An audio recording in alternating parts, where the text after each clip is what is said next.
Hi, this is Nick George with Cloud's Diamond Sharpening, just showing you a basic A5, 76, Super 2 speed, Titan. They're all basically the same. So an A5 and a 76, the difference is the cord. 76 cord is shorter, A5 is longer. Then you get a 2-speed switch on an A5. On a Titan, it has a short cord and 2 speeds and a barber hinge. So that's like this same clipper except with the short cord and a different hinge. The difference between an animal hinge and a barber hinge is an animal has a latch that's for going through tougher hair, maybe like knots in it or whatever. It holds the blade down. So barbers, they clean the human hair, and human hair is finer and it usually isn't all nappy or whatnot. So barbers don't have this latch because they don't need it. But if this is weak, if you can lift it up, see, I can lift it, that it needs a hinge. I can tell this hinge is bad, not only because it's rattling, but because I can lift it. You want this strong. If this is not strong and you can lift it, see that? I can lift it. That means it's gonna lift that much when it goes into rough hair, and then it's gonna cut nothing when it lifts up. The blade always has to be engaged on this. So second I see the Lincoln lever, or the lever? It's a little bit rounded right there. And there's play in it. Hear it rattling? So you don't want that either. Okay, so third thing I see is there's no switch nut. That is a very important part, okay? Now without the switch nut, your clipper will still run maybe. But with the switch nut, what it does is it holds this switch in position so the wires don't keep bending back and forth. So without a switch nut, look at these wires are going to keep every time I turn this on, these wires are going to get bent. And if you take a piece of metal and you bend it one way and then you bend it the other way, usually it'll break. So you don't have very many bends. You can take a contact and bend it a few times and it will break, I promise. So metal is not supposed to bend all the time. So with this screw on here, with the nut on here, which I'm going to put on here, it'll keep this switch better for longer. It's just less than wear and tear on the wires. Okay, so first let's just see how it runs. This will tell me if I need some major parts. So that runs pretty nice sounding. Has 2 speeds. Check the cord. The cord's good. The switch is good just because I can see it's going in and out, not coming off. But you can take it apart and check. So I see their hinge is loose. So what probably happened, if that's loose, is I could see these are poor screws. See, there's not very good indentation. Let me get you a good screw. I'll be right back. Okay, so this is a good hinge screw. If you can see how deep the line goes in. The flathead, I recommend flatheads. You can get them the tightest. Phillips, you just can't get them that tight. And these are off-brand screws, maybe the ones that came with it. But I always take them out and replace it with these because they're a lot nicer. And you can really get that hinge tight. You don't want your hinge going loose. It's going to leave lines. It may not cut. It's going to be noisy. Alright, enough of that. Let's get back down to business here. So I'll go ahead and take the end cap off. See how it runs. So we already know it doesn't need an armature because that sounds good. You just want to go ahead and eliminate that. Now sometimes if it's making a burning sound, it probably needs an armature. But sometimes you can clean the contacts on the armature and get rid of that burning sound. It's called arcing. So you don't want that. Arcing causes it to eat the brushes, and then you'll have services every month. Your clipper will get super hot. It won't run very fast. And you don't want that to happen.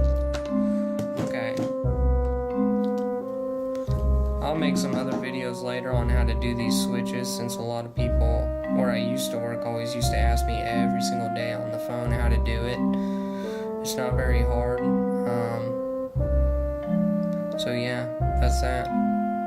And usually I would pull those wires to see if they're good, but it's plugged in right now, so let's just go ahead and unplug that. And then you can check these wires. See, because if they come out of that switch, you already know the switch is bad. But this don't have a problem. But you see how the switch moves up and down? You really can't see it.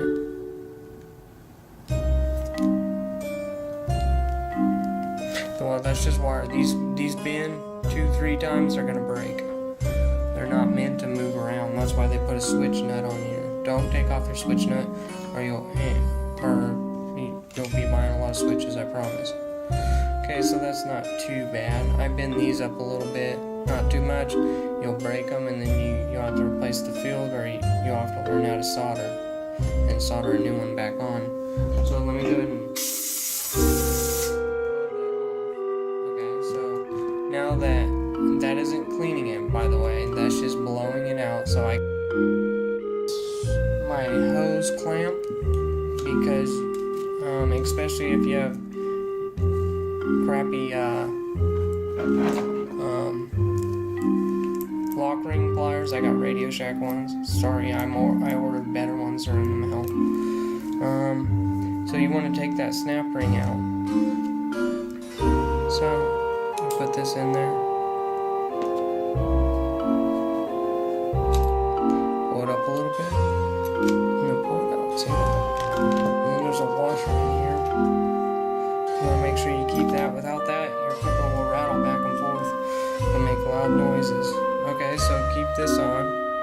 I'm going to go ahead and check the brushes, since we're going to have to take the motor out anyway, so the brushes are going to have to be taken out. Sorry. Trying to help y'all out a little bit. Be careful, don't break your brushes taking them out. Okay, so you see those?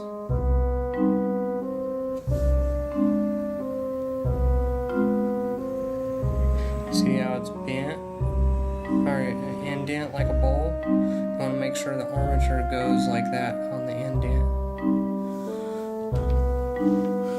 If you don't understand what I just said, then maybe you shouldn't work on it, because your brushes will get stuck in here, and you'll have to bust them out and replace the brushes. And if you don't know how to take it apart, you'll have to pay me to do it. So don't put brushes in wrong. There's a notch on them, and if it doesn't match in here and you have to push a little bit, it's already stuck. So just forget it. Alright, so you take off this front piece. We're going to check and see if the housing's good, which I'm sure it is, because there's not enough play for it not to be. Okay, see, there's a little play. You see how it's wobbling around? That means this much of it isn't going to cut. I don't know if you understand that, but if this is tight, then it won't. See that little bit? It's not cutting. It's just moving. Okay. I don't know how to explain it any better. Sorry about that. Okay, so you take the link and the lever. This is the link. This is the lever. This is the lever. Link. Just go ahead and throw those away. Every time you do a service, you just might as well go in and replace that. It's $5 piece, and it's the main part of your clipper. Okay, so now on these ones, these newer Osters with the hole in the plate, that means it holds this shaft from breaking. But instead of breaking this shaft now, it breaks this shaft. So if this wobbles at all, you're going to have to replace the whole case. I don't care what you replace. You can replace the armature, link, lever, hinge. It's still going to be crappy. It doesn't matter. With this broken, you throw the clippers away or get them repaired. Those are your only options. Okay, so now that we took care of that, we go ahead and take this hinge off, because we're going to be replacing it. And I'm probably going to replace the latch, because look how high it's sticking up there. It probably got bent, so it isn't going to latch very good. So they'll get mad if they get their hinge replaced and it doesn't latch correctly. because it's bent. That's just not, you just don't want that to happen. Alright, so that's basically that. There's a thrust plate in there. You gotta make sure it isn't indented, or you'll have to replace it. It's to save it from the armature drilling a hole through the case, because it spins and the armature hits right there. And then as the gear gets hesitation, this is spring loaded. See? So it moves around so it doesn't just destroy a gear. Gives it a little play. Okay, so with the gear gone, you make sure you got your washer on your gear.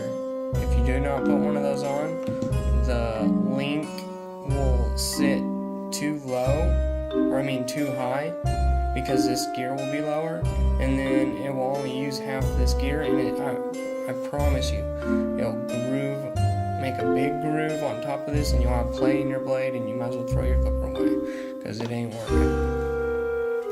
Okay, so you just hit this a little bit. If it's too hard to get out, then you're probably gonna have to break the case and replace the case, because you never get it serviced. That's why I recommend, if you have an Oster, get it serviced every 3 to 6 months. I mean, if this motor gets stuck in this, there's no way to take it out. See, it's just a floating field that goes down in there with a bushing. See, so let me show you what I mean. This has sort of like shocks or shocks, or tension, or see. So this can all move. It's just floating in there, and then the cap just screws to the back, and this just floats around. That's how it's so powerful, because it has no friction. It's just straight power. Okay, so this looks really good. See the black? That's called carbon leftovers, and if you have too much of it, or in between these cracks, it'll short these posts together, and then you'll be buying a new armature. So if you never get it serviced, I clean these every time I service them, because I don't want them to get too much carbon in there and run hot. Then I look bad.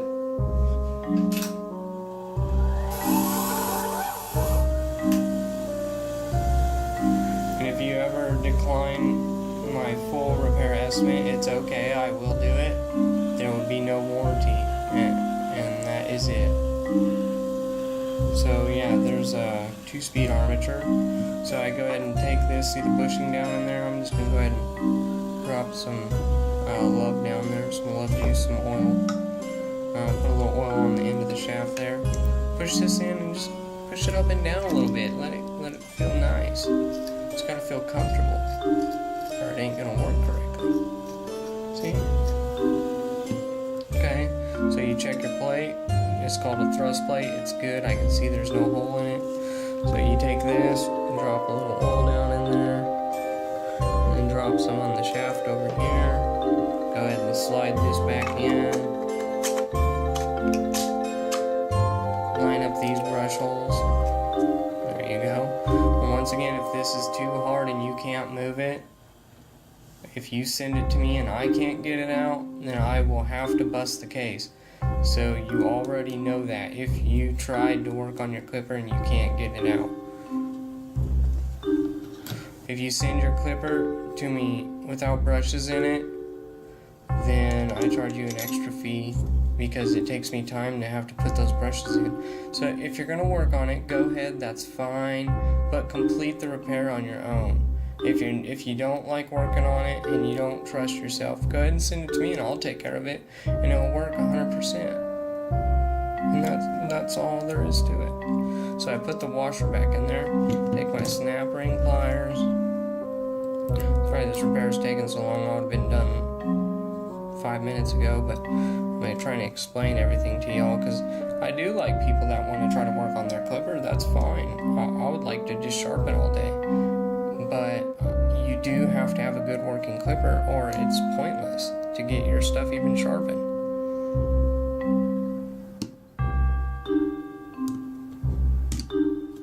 Okay, make sure it pops down in there, because if that isn't popped down in there and then this motor moves in a little bit and then it pops without this, there's a crack. promise. Well, maybe not on this. These are called the unbreakable housings, so you can't break them. They just sort of melt or bend. I don't think they're any better. They're just more money. You can still get the old housings for cheaper, and they still work the same. But alright, let's put this back together. So, get a little lube. Don't put lube. See how there's no lube there? That's good. Because this isn't a grease catcher. That means it catches all the nasty grease. So if you put new grease over here, you're circulating nasty grease and good grease. And you're going to end up buying an armature or a gear, because these little fins down here are going to start wearing off because dirt's just in there. So I put a little around this shaft. Okay, put the washer on. Make sure your washer's on. A little more if you dropped your washer like I did.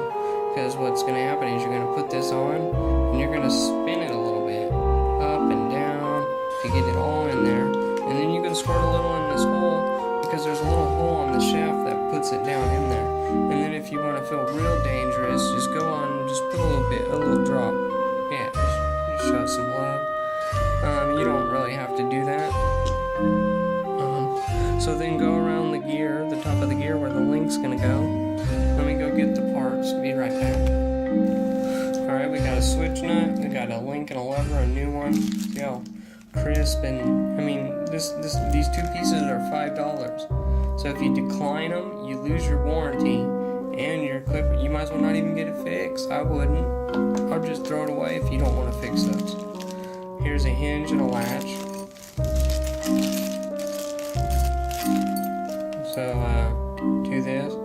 There's two little springs right there. You put them through the holes. Snap this together. Just like that. It's like magic. Okay, so you take your link. Go ahead and just show it some turning love, and just turn it just a little bit like that. See? Now it's all smooth and not noisy. We don't want noisy clippers and scare our customers. Put a little around the link, and there's some on the shaft. Go ahead and put this on the middle shaft, and then you can meet this up. So, there you go. Oh, look at that. That's perfect. See, they're gonna love this clipper now. It's their favorite clipper. It's gonna be way cooler. While their other clippers are gonna sound sad now they'll have to send them on to me to get them fixed. Because I didn't even know they sounded sad, but they do.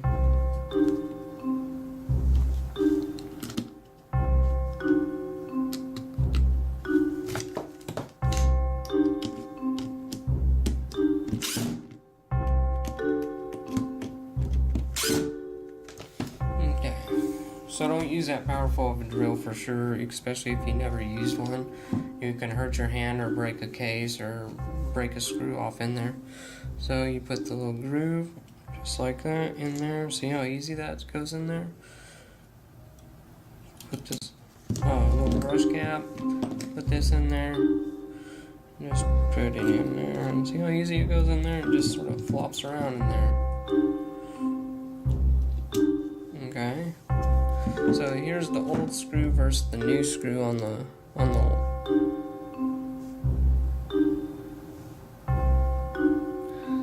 See, this one's the good one. This one's bad. See how it's all rounded? That's horrible engineering. I mean, you just don't make a screw that way.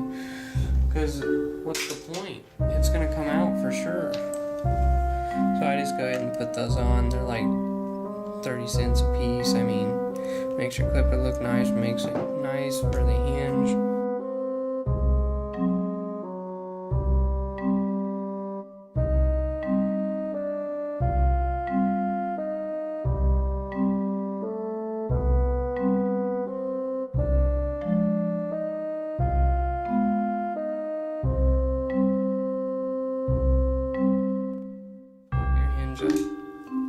And there you go, that's your front end. Look at the nice lever, everything nice hinged. Oh man, when I pop this blade on, it's gonna be so sweet. I don't know why people take these off. Maybe it makes them lighter. I don't know. Maybe the switch nut's heavy. I don't know. Might hurt their wrist.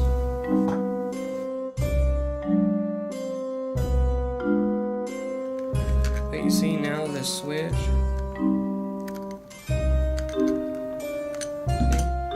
Look at the switch, it sticks up a lot higher, it doesn't move in and out, these wires don't move at all. That's great, that's awesome. Okay.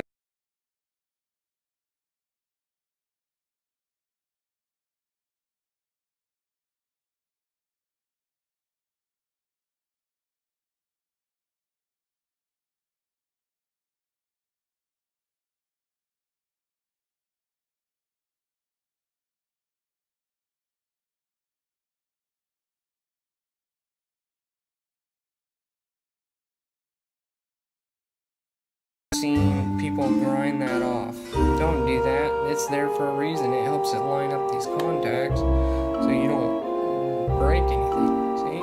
Now it's all together. So you just go ahead and put these bad boys back in cap screws, because they keep it floating evenly on each side. So if you only have one in there, it might work, but your clipper might run hot because it's going to pull the motor over to one side. So you might just want to replace that if that breaks. That's a whole nother story. I can do it. I don't think I want to make a video of it because I don't like doing it, so I'm not going to do it just for fun. It's really not very fun. It's really a pain in the butt. Gotta make sure it runs right.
Because they're a lot more powerful.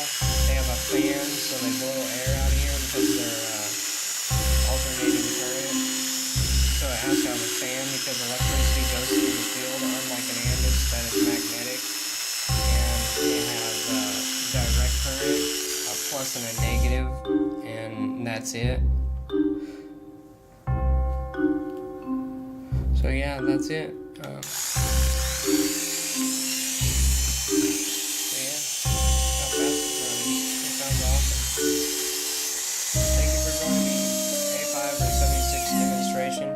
Keep it sharp, keep it running, don't break it. See you later.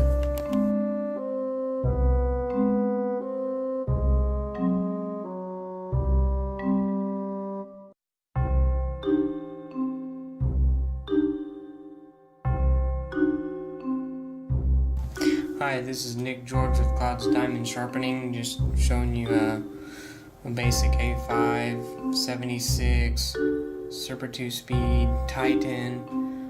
They're all basically the same. So an A5 and a 76, the difference is the cord. 76 cord is shorter, A5 is longer. Then you get a 2-speed switch on an A5. On a Titan, it has a short cord and 2 speeds and a barber hinge. So that's like this same clipper except with the short cord and a different hinge. The difference between an animal hinge and a barber hinge is an animal has a latch. That's for going through tougher hair. Maybe like knots in it or whatever. It holds the blade down. So barbers, they clean the human hair, and human hair is finer, and it usually isn't all nappy or whatnot. So barbers don't have this latch because they don't need it. But if this is weak, if you can lift it up, see, I can lift it. That it needs a hinge. I can tell this hinge is bad, not only because it's rattling, but because I can lift it. You want this strong. If this is not strong and you can lift it, see that? You can lift it. That means it's gonna lift that much when it goes into rough hair, and then it's gonna cut nothing when it lifts up. The blade always has to be engaged on this. So second I see the Lincoln lever, or the lever? It's a little bit rounded right there. And there's play in it. Hear it rattling? So you don't want that either. Okay, so third thing I see is there's no switch nut. That is a very important part, okay? Now without the switch nut, your clipper will still run maybe. But with the switch nut, what it does is it holds this switch in position.